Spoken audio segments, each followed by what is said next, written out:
Boa noite, irmãos e irmãs. Com muita alegria, agradeço a oportunidade que a diretoria da casa tem me feito esse convite e com muita alegria nessa noite a gente se encontra aqui para estar falando de um tema muito interessante, um tema que para nós é muito comum. Vamos falar a respeito de uma das lições de Jesus. Afinal de contas, inclusive eu gostaria de até abrir um parênteses aqui, não me coloco aqui como professor, e sim como um aluno igual a vocês. Então, o nosso propósito de hoje é ter essa noite lições como alunos atentos e como alunos desatentos que a gente tem sido há muito tempo, né? A gente tem somente um mestre, acho que naquela imagem dá para a gente ver, é uma imagem figurativa, né? É a imagem mais próxima que a gente tem de Jesus, que automaticamente faz a gente lembrar de Jesus, né? Que é o mais importante, fazer com que a gente se reconecte a Jesus, que tem para nós, tem feito um grande trabalho por nós, né? Há muitos anos e ainda tem trabalhado, assim como o nosso Pai. O nosso tema de hoje, ele foi tirado, né, do livro do Evangelho segundo o Espiritismo. Então, é os livros de Allan Kardec, né, o Pentateuco, conhecido por nós, né, os estudantes da doutrina espírita. E o que é interessante, que é importante informar, é que os livros de Allan Kardec, em especial o Evangelho segundo o Espiritismo, ele trata sobre a moral de Jesus Cristo. Então, assim como a gente sabe que tem muitas seitas religiosas que têm procurado saber o que Jesus vestia, o que Jesus comia, se Jesus teve um relacionamento, se Jesus teve namorada, teve esposa, enfim. O Evangelho segundo o Espiritismo tem como propósito trazer a moral de Jesus. O foco não é saber o que Jesus vestia, mas sim saber como Jesus se comportava, como Jesus conversava, como Jesus tratava dos problemas, das pessoas difíceis, como Jesus planejou e falou, bom, eu sei que não vou ter muito tempo nessa existência minha encarnada, né? Então eu vou ter que aproveitar o máximo de tempo que eu puder para justamente passar a lição para esse povo, né? Para estes irmãos meus, e a partir daí eu sei que depois dessas lições Jesus se propõe a modificar o nosso padrão vibratório, na forma com que a gente conversa com o nosso irmão, da forma com que a gente lidar com os problemas da nossa vida, né? Então, se a gente estudar o Evangelho, fazer a leitura, uma reflexão, se propor a fazer uma reflexão, a gente vai ver que naquele tempo de Jesus, Jesus passou por muitos desafios, por guerras, por conflitos de religião, enfim, diversos desafios, e hoje a gente vai ver, não mudou absolutamente nada, porque esses desafios ainda continuam. Então, a gente tem, conforme a gente vai estudando, vai ouvindo opiniões, né, sobre o Evangelho, sobre os estudos, é interessante que a gente ainda vê pessoas dizendo que o Evangelho é antigo, que o Evangelho deveria ser reescrito, porque já não diz respeito mais à nossa situação atual. Então, isso é intrigante, né? Porque será que a gente tem feito as coisas que Jesus tem proposto para nós, para aí sim a gente olhar o Evangelho e falar, não, isso daqui já não serve mais para nós, está muito antigo. Nessa noite de hoje, se a gente se a gente pegar tema por tema, capítulo por capítulo que está escrito, né, proposto, organizado por Allan Kardec no livro Evangelho, do Evangelho do Espiritismo, no contexto geral, na moral de Cristo, no livro, a gente vai ver que lá no final, Allan Kardec separou um capítulo dedicado a uma prece, a uma oração, instruções de como orar. E aí faz com que a gente, mais uma vez, vai fazer com que a gente faça as nossas reflexões dizendo se a gente de fato tem orado de uma forma certa, de uma forma eficiente, né? Então, fica essa pergunta de forma inicial para nós. Há uma forma correta de fazer uma prece, uma oração, né? E a gente vai ver que tem sim, tem uma forma mais eficiente, tem uma forma inclusive correta de fazer uma oração, mas não em sequências de palavras, mas em sentimento. Então esse é o ponto principal dessa noite. A gente vai modificar a forma com que a gente tem feito as nossas orações. Então nesse capítulo, é até fácil de encontrar no Evangelho segundo o Espiritismo, está lá no final, orientações de prece. Os espíritos superiores trouxeram para nós algumas orientações que diz respeito ao Pai Nosso. É uma oração que por todos nós, se não a maioria, muito conhecida. A gente aprende, se não desde pequenininho, né, a fazer o Pai Nosso. Acredito que a maioria das religiões tem feito essa prece, essa oração, seja no início, seja na sua rotina, né, de dedicação ali ao tempo, ao texto evangélico. Se a gente for em Mateus, no capítulo 6, a gente vai ver que Jesus ali, até na verdade um convite para todos nós, né, estudar aqueles versículos. No capítulo 6 de Mateus, Jesus começa diversas instruções ali. É de fato uma receita para o bolo dar certo, sabe? É uma receitinha para que a nossa vida se ajustasse a todos esses desafios que a gente tem passado. Então é um convite para a gente fazer a leitura ali. Mas em especial do versículo 9 ao 13, tem a oração do Pai Nosso. Então tem o Pai Nosso que por nós é muito conhecido, né? No Pai Nosso, olha que interessante, Jesus resume todos os deveres do homem para com Deus. Jesus resume ali os deveres do homem para consigo mesmo e para com o próximo. Então, interessante isso, né? Então, já começa por nós, já não é uma prece simples, né? Não é somente versículos ou palavras. Conforme a gente vai desenvolvendo, prestando atenção nessa prece, a gente começa a desenvolver virtudes, que por nós é muito importante. Porque quando a gente fala em virtudes, vai totalmente ao contrário ao materialismo, que é o que a gente mais tem feito, não é? A gente tem cada vez mais querendo acumular bens, né? O dinheiro, bens, posse. A gente tem cada vez mais essa tendência a querer muito mais do que ser, né?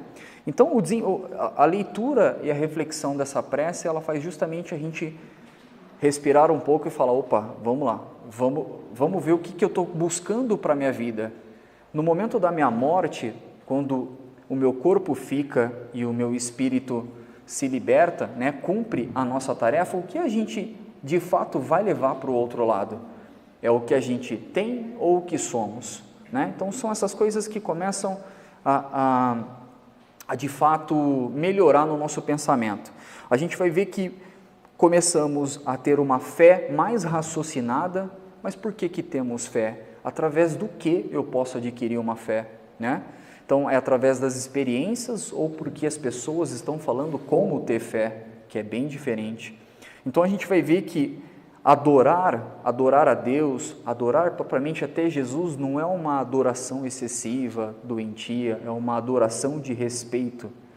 É uma adoração por entender o papel do Mestre para com nós e o nosso Criador para com nós. O que eles têm feito por nós, o trabalho que eles têm realizado por nós. A gente vai ver que a gente vai entender o que é submissão. Normalmente a gente não é um sentimento que a gente não gosta de ser submisso a nada, né? A gente não gosta de ser submisso ao líder, o nosso chefe, né? A gente vai ver que aos poucos a submissão ela é importante por hierarquia, por respeito ao trabalho que tem feito. É um outro tipo de submissão. Então, conforme a gente vai lendo a prece, vai sentindo, vai tentando entender, alguns pontos importantes a gente vai recobrar, né? E por ser tão simples, o que a gente tem feito? Por exemplo, se a gente rezar o Pai Nosso agora, fazer a prece Pai Nosso, a gente faria ela em 30 segundos. Pai nosso que estais no céu, santificado seja o vosso nome, venha a nós o vosso reino, seja feita a vossa vontade, assim na terra como no céu. O pão nosso de cada dia dai-nos hoje, perdoai-nos as nossas ofensas, assim como nós perdoamos a quem nos tem ofendido. Não nos deixeis cair em tentação, livrai-nos de todo mal. Amém. 30 segundinhos. Mas será que dizer essas palavras em 30 segundos faz com que eu que eu me livre de todo o mal? Faz com que Deus me proteja exatamente neste instante? Será que é esse o propósito dessa prece? Olha, leia esses versículos, faça essa prece ao amanhecer e ao anoitecer, que você está tranquilo, está protegido? Não é assim que funciona. Então, a partir dessa noite, a gente vai ver que a gente precisa carregar essas palavras de um sentimento maior. Porque Jesus não traria essa prece para nós assim, olha, irmãos, só repetem, só faz uma de manhã, uma tarde, uma noite, vocês estão tranquilos. Não é assim que funciona. E a gente vai ver que, por não carregar, por não entender essa prece, a gente tem colocado ela de uma forma simples e tem passado isso adiante há muito tempo. Há muito tempo a gente tem passado isso, inclusive para as nossas crianças, né? Olha, é só ler, faz essa prece, essa reza ali no final do dia, da noite e está pronto. Não, o nosso desafio como instrutores das nossas crianças é justamente falar, olha filho, essa prece funciona desse jeito, né? Correu tudo bem com o seu dia, foi tudo bem na escola, comeu, almoçou, jantou, brincou com um amiguinho, conversou com o amiguinho, respeitou a professora, voltou para casa, jantou, reencontrou com a família, está tudo bem? Então essa é a melhor prece que a gente deve fazer, ensinar os nossos filhos a entender a melhor prece possível, porque eles são os nossos futuros, né? Então a gente vai ver que a nossa infância, provavelmente, a gente entendeu também as religiões em que participamos há muito tempo, não tem se aprofundado numa explicação melhor, como a doutrina tem trazido para nós essas explicações mais simples, mais objetivas, né? Então, por muito tempo, a gente simplesmente considerou o Pai Nosso como uma fórmula, porque, e tem uma explicação para isso, porque há muito tempo a gente tem acreditado na numerologia, né? Ou seja, repita este processo 10 ou 17 vezes, no dia 13, faça 13 Pai Nosso que vai dar tudo certo na sua vida. Não, a gente tem que parar de ficar no automático, a gente tem feito coisa automática que as pessoas estão falando para nós, mas cadê o nosso compromisso de fazer a leitura, de fazer o entendimento se aquilo tem razão? Então a gente deve parar com isso, fazer a leitura, buscar o estudo, falar isso faz sentido ou não. E nessa prece, na oração do Pai Nosso, tem todas essas instruções. E a gente vai ver essa noite. Então, no primeiro versículo que Jesus então propõe, que inicia a prece, Jesus fala, né? Jesus diz, Pai nosso que estais no céu, santificado seja o vosso nome. E em detalhe, o primeiro pedaço dessa sentença, Jesus já resolve um problema que também a gente tem cometido há muito tempo, na confusão de que Jesus foi Deus encarnado. Aqui ele fala, Pai nosso, o meu Pai, o seu Pai, que estais no céu. Então Jesus se coloca também como o filho dele, como o nosso irmão. Isso é a submissão que a gente falou há 2, 3 minutos atrás. Pai nosso que estais no céu, o nosso Criador. Santificado seja o vosso nome. A gente tem colocado o nome, vamos dizer, o nome a quem damos a Deus, né, o nosso Criador, de uma forma tão simples, que ela está, pelo menos a gente fala a palavra Deus de uma forma tão não santificada durante o nosso dia, que a gente se acostumou a falar Deus, né? Meu Deus do céu, olha isso, meu Deus, olha isso. Então a gente, não que há um mal em fazer isso, mas aqui o que Jesus está dizendo é, santificado seja o vosso nome. Porque quando dizemos Deus, há uma conexão diferente. É a mesma coisa quando dissemos Jesus, né? A gente entra naquele momento nosso, daquela prece, aquele momento de aflição em que a gente se encontra, e quando a gente fala, Pai, Deus, me ajude, há uma conexão naquele momento que arrepia o braço da gente. É disso que Jesus está dizendo, para que a gente reserve este momento de falar com Deus, com o nosso Criador, de uma forma santificada. não de uma forma com que a gente tem feito, de uma forma desmerecida essa conexão. Então, nesse primeiro versículo, Jesus já logo diz, né? Pai nosso que estais no céu, santificado seja o vosso nome. Então, Jesus diz que Deus, que o nosso Pai, o nosso Criador, é poder e bondade. O nosso Pai nos atende a qualquer momento, sem terceirização. Se passa por algum problema, algum desafio neste exato momento, é a Ele que a gente deve buscar essa conexão, porque somos filhos do Criador e essa conexão a gente já tem direta com Ele. E olha que interessante, conforme a gente vai entendendo, quando Jesus diz que Pai nosso que estais no céu, a gente primeiro tem que olhar o seguinte, o que de fato é o céu? Se você olhar para o horizonte e cruzar uma linha, a gente vai ver todas as outras coisas para baixo e para cima dessas coisas a gente vê o céu. E a gente vai ver, Jesus tenta dizer para nós da imensidão que é Deus. Quando a gente olha para o universo, né, para aquele espaço, a gente tem a pequena sensação de quão grande é o nosso Criador, porque a gente pode olhar e entender como se fosse uma parede azul, mas há uma vastidão de planetas, de constelações, de estrelas. Então, este primeiro versículo traz para a gente o segundo desafio, a nossa conexão.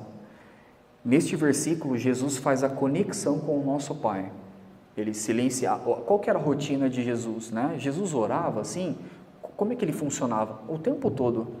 Jesus se recolhia para um canto, na leitura do Evangelho a gente vai se deparar com isso, o tempo todo. Jesus se recolhia num canto para fazer o agradecimento e falava, Pai, obrigado por isso, estou passando por essa aflição, estou passando por isso. Olha, se Jesus já se conectava dessa forma, fica aí essa instrução para que a gente faça mais. A gente tem esse momento de conexão com Deus, a gente tem transformado de uma forma, olha, obrigação. Eu tenho ali toda terça-feira, quinta, sábado, 6 horas da tarde. Não. Se sente aflito, sente com uma agonia, ou se sente feliz, tire este momento para agradecer a Deus. Diversos irmãos nossos têm passado por dificuldades, mas também outros têm experimentado uma felicidade grande. E é esse o nosso desafio.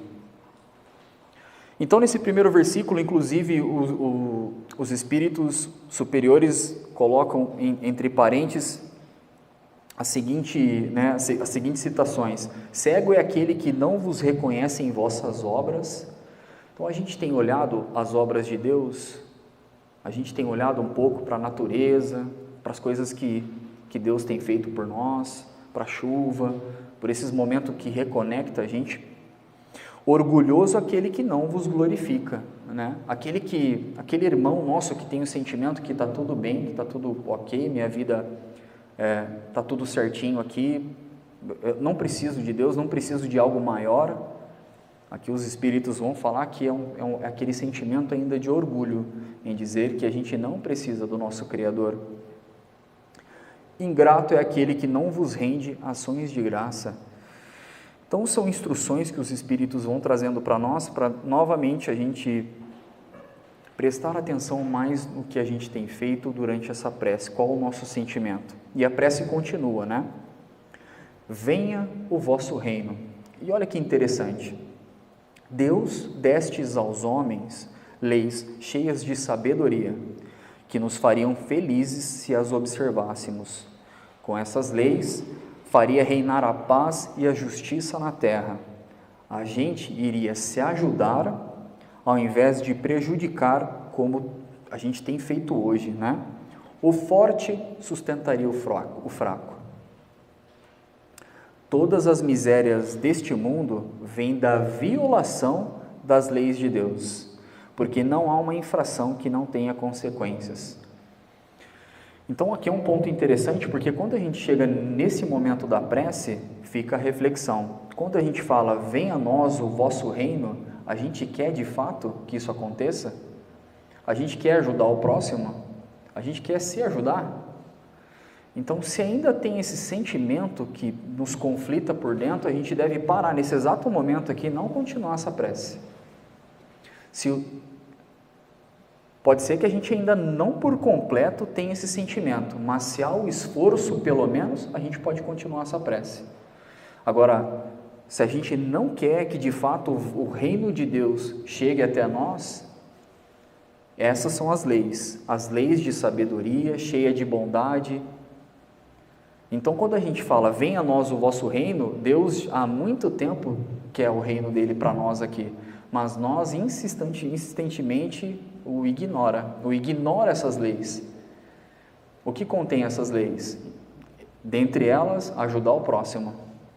Tirar esse conflito que a gente tem por dentro de nós, que nós somos superiores, nós somos o mais rico, a gente tem que ter o melhor carro, né? A gente tem que ter a melhor casa do quarteirão, tem que ter tudo melhor do que o próximo, né? A gente quer que o nosso filho seja o melhor da escola. Até quando a gente vai ter esse sentimento de competitividade desnecessária? Eu costumo pensar que isso é um reflexo, a gente tem muito mais treinado as nossas crianças para competir do que ser fraternas, né? Então os nossos filhos estão cada vez mais querendo competição, da forma não saudável. Estão querendo ser sempre melhores, melhor que o coleguinho, o melhor lápis, a melhor lapiseira, o melhor estojo, mas os nossos filhos não têm sido fraternos. Então, o que a gente tem ajudado os nossos filhos a construir no coração deles? Porque hoje somos adultos, mas somos reflexos de nossa infância, da nossa juventude. É um pensamento vicioso, se a gente foi treinado assim. Então aquele colega nosso que quer ser o melhor do quarteirão, que quer ser o mais rico, mais isso, mais aquilo, é um reflexo de infância. E aqui um parêntese, ser rico, ter bens, acumular bem, não é pecado. Isso inclusive está no Evangelho segundo o Espiritismo, está previsto, porque Deus não quer o teu filho miserável, Deus quer o teu filho progredindo, e a riqueza faz parte disso.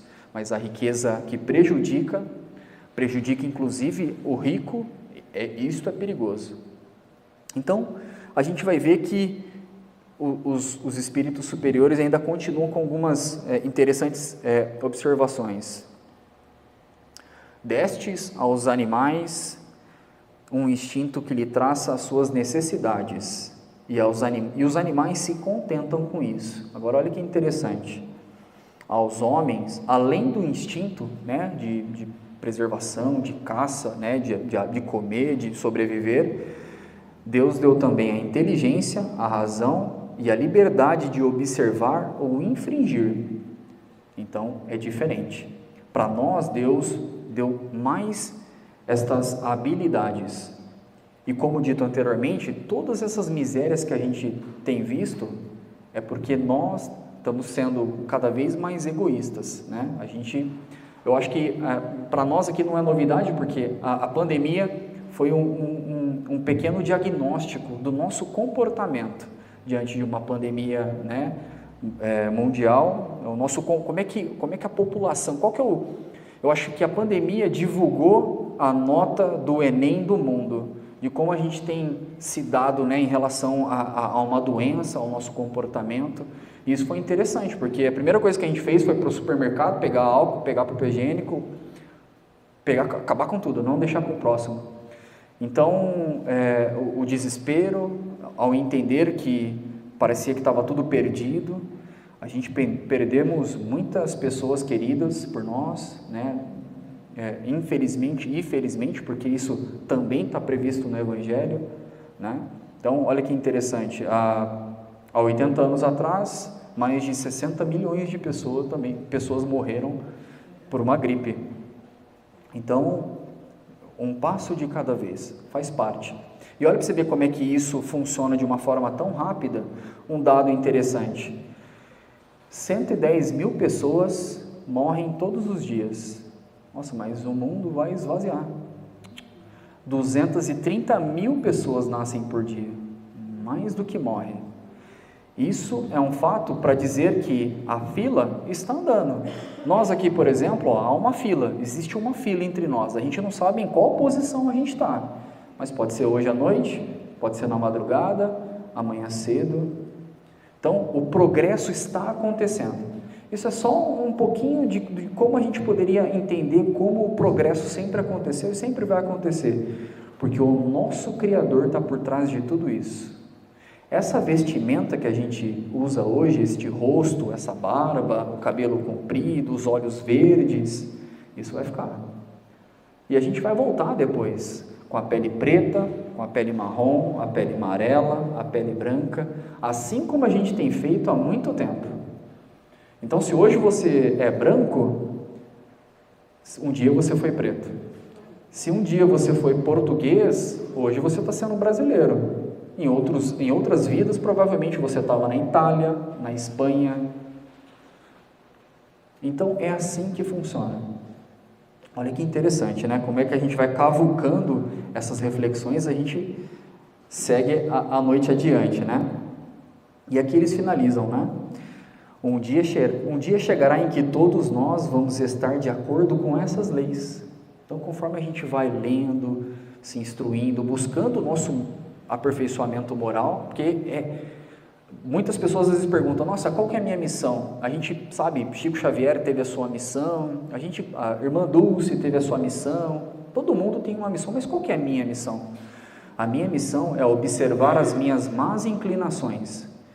O que me incomoda, o que me pega, que pega a minha consciência? É disso que a gente tem que trabalhar, melhorar um pouquinho todos os dias. Essa é a nossa missão. A gente não precisa sair por aí distribuindo milhares de cesta básica, sopa, isso faz parte. Agora, o que mais Jesus nos convida é o nosso aperfeiçoamento moral. Esse é o primeiro ponto.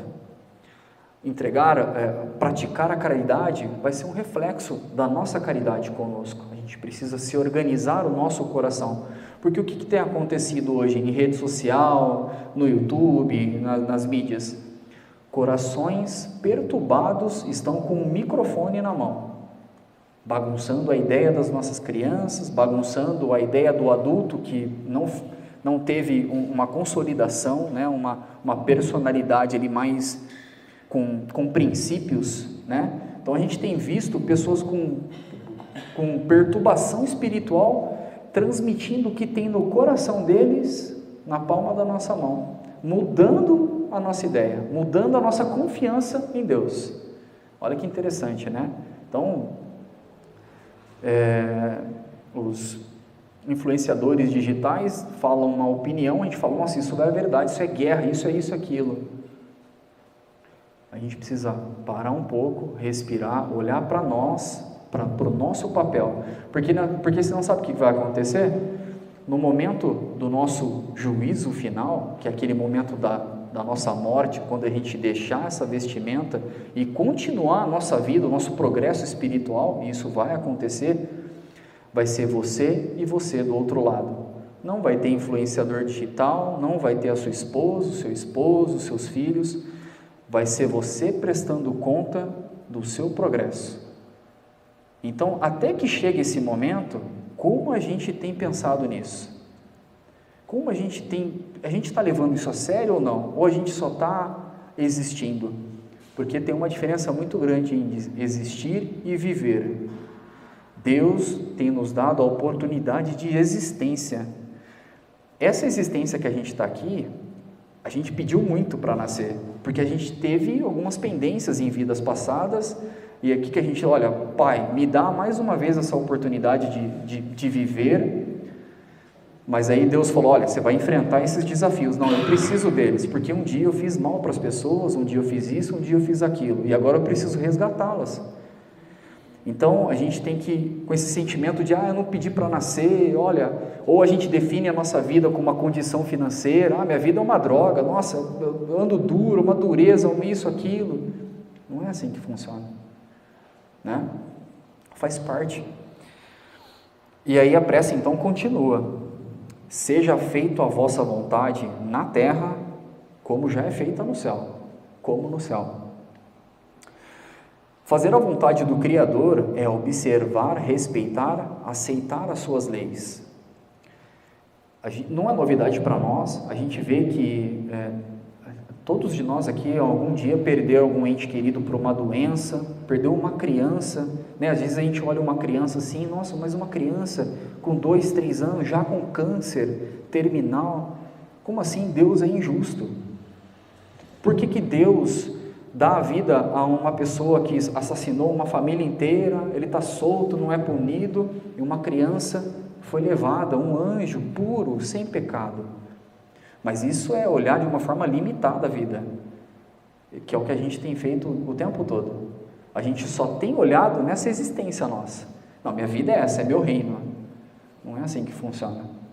A gente vai estar aqui, mas muitas e muitas vezes, até depurar as nossas deficiências, até ajudar o próximo, por amor, por vontade.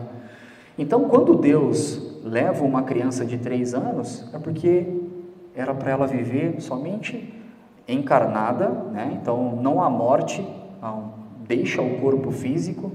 Por aquele momento ela tinha as suas pendências também, porque uma criança quando nasce, um bebê, não é uma criança, é um espírito que tem provado diversas existências. Claro, há um sentimento nosso muito mais afinado, né? Poxa, uma criança realmente corta o nosso coração. E Deus não está pedindo para que a gente seja duro, não, morreu porque tinha que morrer, não é assim, bate o nosso coração, né? Mas a gente tem que começar a enxergar isso de uma forma maior. Mas por que Deus então não leva aquele rapaz, aquela pessoa que assassinou a família inteira?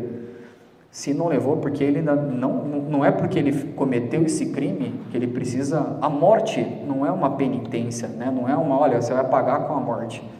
Ninguém morre. É o corpo que fica. Então, aquela pessoa com distúrbio espiritual, porque tem trazido esses vícios, assim como nós, durante várias existências, ele ainda tem essa má inclinação por não conseguir ainda lidar com o irmão. Assim como a gente fez em outras vidas. É que nessa a gente já melhorou um pouquinho. Mas em outras, ó, você vê que interessante. Divaldo, em sua palestra, não é novidade para nós que Joana de Ângeles, durante essa existência de Divaldo, ela tem orientado ele, fez a escritura de livros. E uma vez Divaldo foi levado a uma viagem espiritual e ele conheceu 3 últimas existências dele. Só foi revelado as suas últimas 3. Porque antes disso, ele não teria condições de continuar o trabalho dele aqui, de tanta coisa que para nós era comum fazer. Matar o próximo, roubar, assassinar, querer tudo para nós. Nessa a gente já começa mais organizado. Está vendo como é que faz parte do progresso? Então, submeter a essas leis sem murmurar, sem reclamar. Se nesse momento você passa por um problema financeiro, um problema de saúde, calma, isso vai passar. Tem uma data para começar e também tem uma data para terminar. Ninguém sofre tanto tempo assim, faz parte. E através desse sofrimento tem uma lição para nós. E é isso que a gente não presta atenção. A gente está focando em outra coisa. A gente vê a nossa dificuldade, só que vê o vizinho se dando bem. Mas talvez o vizinho já pagou a dívida dele, agora ele se reorganizou. Então a gente está olhando muito para as pessoas e não tem olhado para o nosso coração, para as nossas deficiências, porque a gente tem que se ajustar. Aí a gente fica naquele lodo de ignorância preso e acha que Deus é injusto, que as leis de Deus é injusta. Olha, os políticos estão roubando e eu estou aqui, nossa, não consigo pagar uma conta de luz, não consigo comprar um sapato. Olha, são provas e expiações diferentes. A pobreza é uma prova, a riqueza também. Estar num cargo de político gerenciando um estado, uma cidade, um país, é outra prova. Então, será que se a gente não estivesse lá, a gente não estaria fazendo a mesma coisa, tendo esse sentimento? Né? Então, são provas diferentes. O que a gente tem que fazer como papel, como cristão, não como cidadão, a gente avança um pouquinho, como cristão, é simplesmente ter A oração voltada a esses irmãos nossos que passam por uma prova extremamente difícil. Porque se a gente pegar na literatura espírita um desencarne e o encarne de um político, a gente vai ver que é muito feio. Quando um político desencarna, ele fala: nossa, Deus me deu a chave para a mudança de uma nação e eu não aproveitei essa oportunidade. Eu vi só os meus benefícios, desviei dinheiro do hospital, matei 200 mil pessoas durante os meus 5 mandatos. É esse ponto que a gente tem que ver. Se eles estão lá, eles estão passando por um problema muito difícil. A gente tem que orar para que quando ele deite na cama, ele se reconecta com o nosso Criador, porque ele está com a chave da mudança. Então nós, se a gente não tem esse sentimento ainda, a gente está sendo também no mesmo nível, em papéis diferentes. Então a gente tem que parar de ser o cidadão da cidade, a gente tem que ser o cristão, que é o nosso foco hoje. Ver a lição que Jesus está trazendo para nós, as reflexões. Então venha a nós, ao vosso reino, seja feita a sua vontade, como é feito no céu. Então é a gente trazer esse reino para essa realidade. Ah, mas olha, está todo mundo fazendo isso daí, eu vou ter que fazer. Quem falou? Se não condiz com os seus princípios, por que você tem que fazer isso? Nossa, mas está todo mundo saqueando o mercado lá, vai acabar a comida. Ninguém. Deus, o nosso Pai Criador, não deixaria a sua criatura morrer de fome. Então a gente está se desesperando à toa, porque a gente perdeu essa conexão. E aí continua: dai-nos o pão de cada dia. Então aqui é um compromisso. Quando Jesus fala dai-nos o pão de cada dia, aqui Jesus está dizendo, o Pai vai prover o seu alimento. Por que estáis tão aflito por tudo isso? E olha o que os Espíritos vão colocar, né? Dai-nos o alimento necessário para a manutenção do nosso corpo, mas também o alimento espiritual para o desenvolvimento do nosso espírito. Então, a gente não vive só de comida. Jesus está dizendo, a gente precisa de um alimento espiritual. Precisamos de algo mais do que somente comer. Comer faz parte da manutenção da matéria. Tirarás teu alimento da terra com o seu suor da tua fronte. Com isso fizeste do trabalho uma obrigação, a fim de que exercitemos a nossa inteligência na procura dos meios de prover as suas necessidades de bem-estar. Então, dai-nos o pão de cada dia.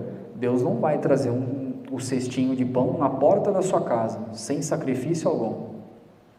Ele vai prover para você a terra, o trigo, tudo que for necessário para você plantar, a semente, mas você vai ter que sair do seu conforto para plantar a semente, colher e aí sim fazer o pão. Então, ou seja, o alimento que a gente tem que trazer para casa é o trabalho. O trabalho é o alimento espiritual. É ruim, né? Porque a gente quer se aposentar o quanto antes, né? A gente fala, nossa, eu não aguento mais trabalhar. A gente está com 35, 40, não aguento mais trabalhar. Péssima notícia, o trabalho é o desenvolvimento do nosso espírito. Então a gente tem que parar de confundir que trabalhar é exaustivo. Às vezes você está simplesmente cansado de um trabalho pontual, mas o trabalho edifica o espírito, nos ensina a colaboração, ao desenvolvimento espiritual nosso e além disso a gente cresce espiritualmente, mas também traz o pão para casa. Olha que interessante, né? O pão, então, ele é o símbolo do alimento e do trabalho. Para ter o pão, precisamos da terra, precisamos da semente, precisamos do agricultor, precisamos da chuva, precisamos do transporte e do padeiro. Olha como é que funciona tudo isso, né? Então, o pãozinho não sai pronto. E olha, a gente continua, né, com a prece de Jesus. Perdoai as nossas dívidas como nós a perdoamos aqueles que nos devem. Perdoai as nossas ofensas como perdoamos aqueles que nos ofendem. E olha que interessante, quando Jesus fala, perdoai as nossas dívidas, é uma solicitação. E aí Jesus diz, assim como nós perdoamos, ou seja, no passado, a gente já deve ter perdoado, perdoamos. Então, quando a gente pede perdão para Deus, para o nosso Criador, a gente no mínimo já deve ter pedido perdão para o nosso irmão, aquele que cometeu a falta com a gente, ou aquele que a gente também cometeu a falta. Então aqui, muitos de nós, com certeza, nessa parte aqui a gente fala, olha, eu tenho essa pendência aqui, eu não consigo prosseguir com isso. Quanto mais tempo, quanto mais existência a gente vai precisar para ir lá falar com aquele irmão nosso que a gente machucou, feriu, olha, eu te desculpo, eu te perdoo, faz parte, porque ele também está no crescimento espiritual que a gente também está crescendo. Então o perdão, se não uma das coisas que mais Jesus fala no Evangelho sobre o perdão, porque é esta pendência que a gente tem trazido há muito tempo em nossas vidas. A gente ainda não sabe lidar com o perdão.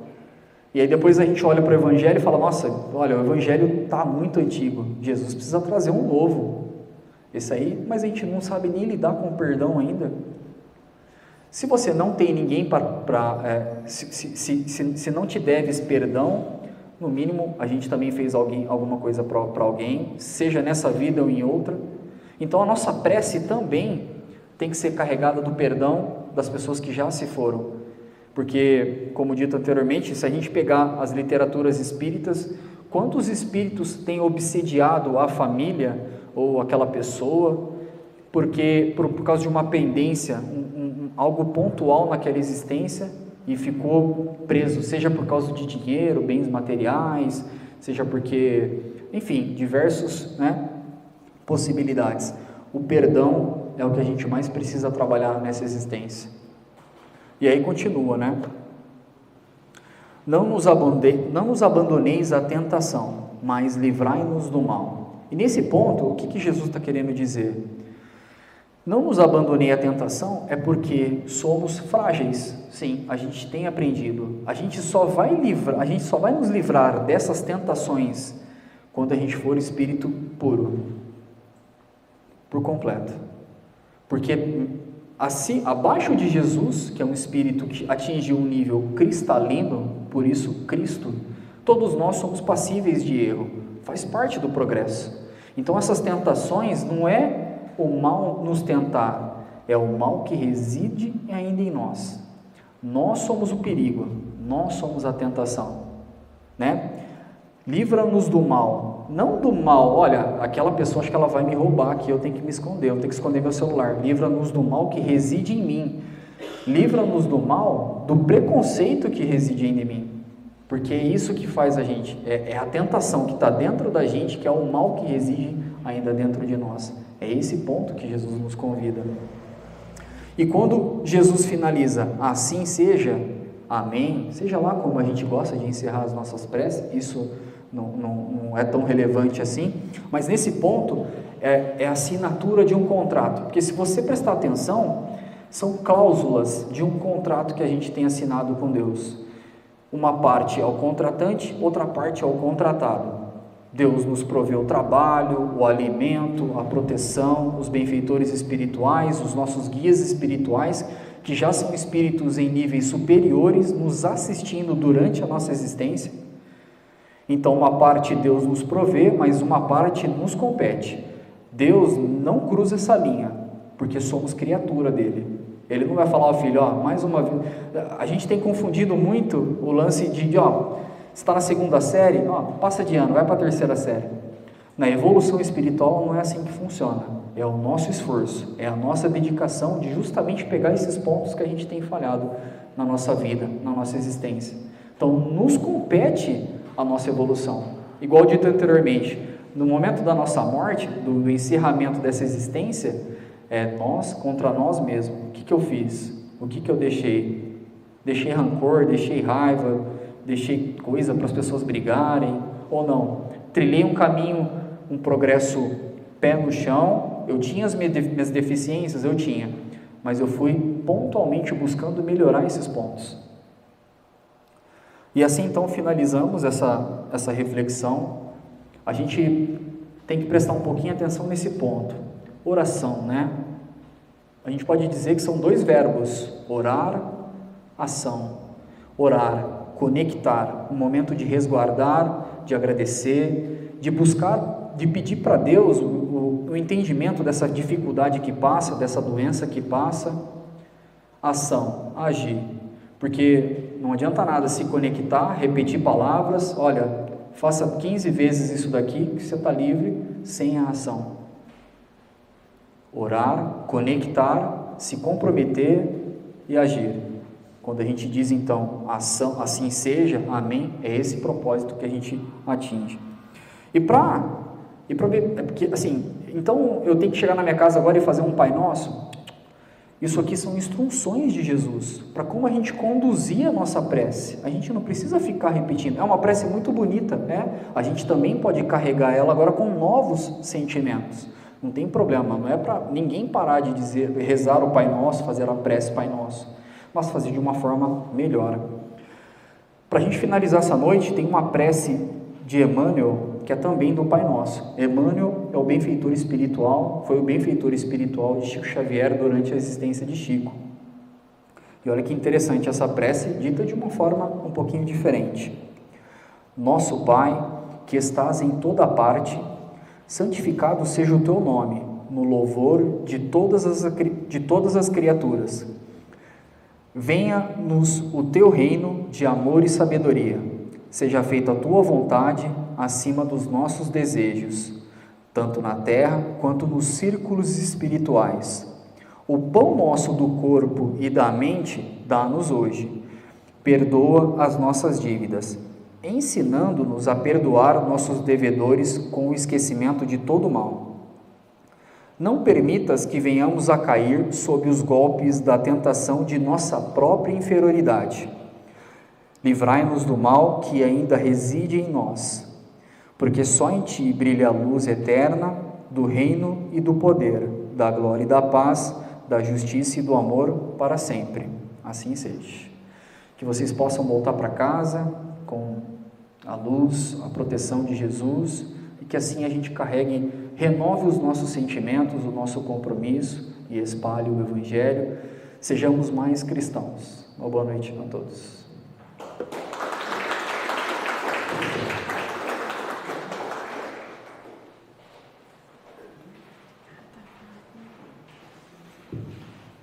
Nós temos que agradecer, né,